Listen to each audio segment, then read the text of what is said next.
এই বিপ্লব না হলে আপনারা বোধহয় কল্পনাও করতেন না দেশে ফিরে আসা।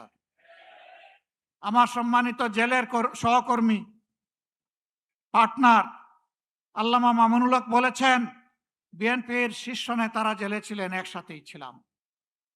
তারা হতাশা ব্যক্ত করে বলতেন 41-এর আগে হাসিনা এবং আওয়ামী লীগকে ক্ষমতা থেকে সরানো সম্ভব নয়। 24-এর অভ্যুত্থানের পরে 8 তারিখ যখন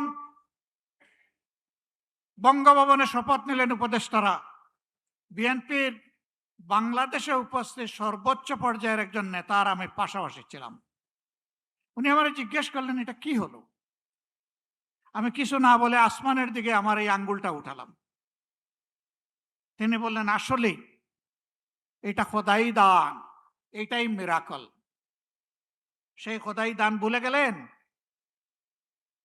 এখন কেউ কেউ দাবি করে অমুক আন্দোলনের মাস্টার মাইন্ড, অমুকের নেতৃত্বে এই আন্দোলন সফল হয়েছে। এগুলা সব ভুয়া।